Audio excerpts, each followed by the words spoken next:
May isang paniniwala na halos lahat sa atin ay lumaking pinaniniwalaan na kapag mas nagsipag ka, mas magtatagumpay ka. At sa unang tingin, parang tama naman ito. Dahil sino ba naman ang hindi hanga sa taong nagsisikap? Pero paano kung sabihin ko sa'yo na may mga taong sobrang sipag pero hindi kailanman nakarating sa buhay na pinapangarap nila? At mas nakakagulat pa, may mga taong hindi naman pinakamasisipag pero sila pa ang mas nagtatagumpay. Sa totoo lang, hindi natin kasalanan kung bakit ito ang pinaniniwalaan natin. Mula pagkabata, iisa ang paulit-ulit nating naririnig. Magpakasipag ka, magtiis ka, magtrabaho ka ng mas mabuti kaysa sa iba. At balang araw, magtatagumpay ka rin. Ito ang itinuro ng mga magulang. Ito ang itinuro ng mga guro.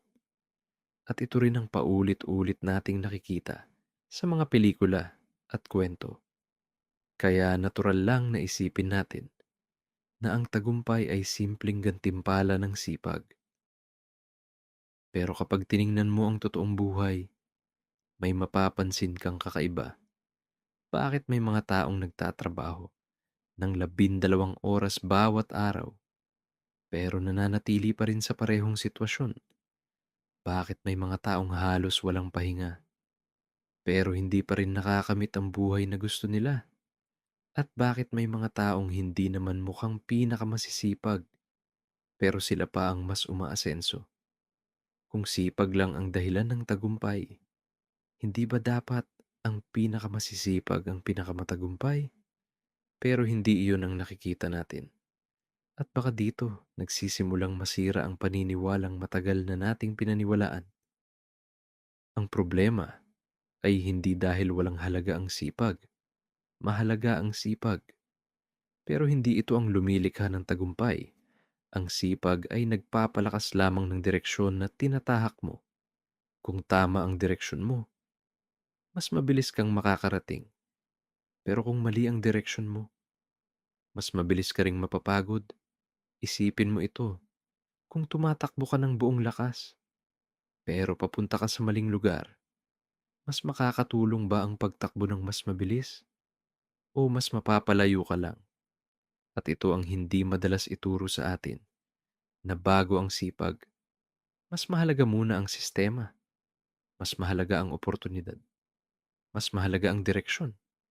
Dahil ang sipag ay hindi lumilikha ng tagumpay, pinapalakas lamang nito ang landas na pinili mo. At kapag napansin mo ito, makikita mo na ito kahit saan.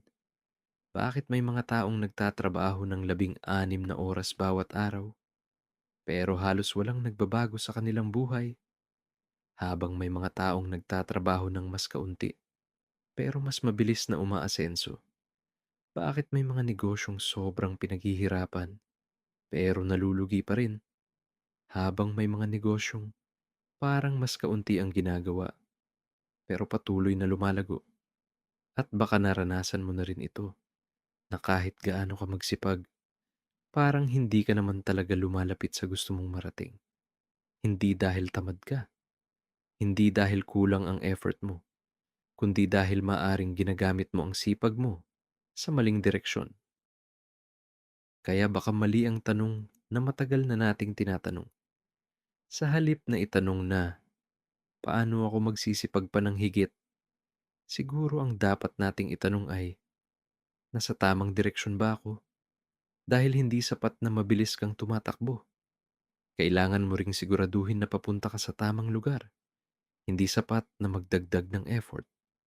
Kailangan mo ring dagdagan ang leverage, ang oportunidad, at ang sistema. Dahil ang tagumpay ay hindi simpleng resulta o reward ng sipag. Ito ay reward o resulta ng sipag na inilagay sa tamang lugar. At minsan, ang pinakamahirap na desisyon ay hindi ang magtrabaho ng mas mabuti, kundi ang tanggapin na baka nasa maling bundok ka pala umaakyat. Kaya baka panahon na para tigilan mong sisihin ang sarili mo. Baka hindi ka kulang sa sipag, baka hindi ka rin kulang sa tiyaga, At baka hindi ka rin nabibigo dahil mahina ka. Baka matagal ka lang nagtatrabaho sa maling direksyon. Dahil ang pinakamalungkot na bagay tungkol sa sipag ay maaari mong gugulin ang buong buhay mo sa pag-akyat at sa dulo. Ma-realize mong maling bundok pala ang inakyat mo. Kaya baka ang tanong ay hindi, paano ako magsisipag ng higit?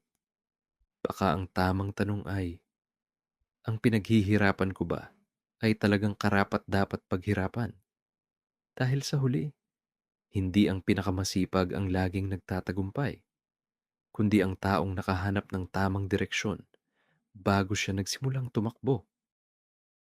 At kung may isang bagay kang tatandaan mula sa video na ito, sana ito iyon.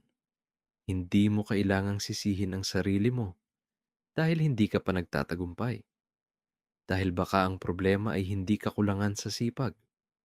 Baka ang problema ay ang direksyon na pinili mong paglaanan ng sipag. Kaya sa susunod na maramdaman mong kailangan mong magsumikap ng mas mabuti, huminto muna sandali at itanong sa sarili mo, tama ba ang bundok na inaakyat ko? Kung umabot ka hanggang dito, i-comment mo, direction over effort. At kung gusto mo ng mas maraming videos tungkol sa psychology, self-improvement, at mga nakatagong katotohanan tungkol sa tagumpay at pag-iisip ng tao, huwag kalimutang mag-subscribe. Maraming salamat sa panonood at magkikita tayo sa susunod na video.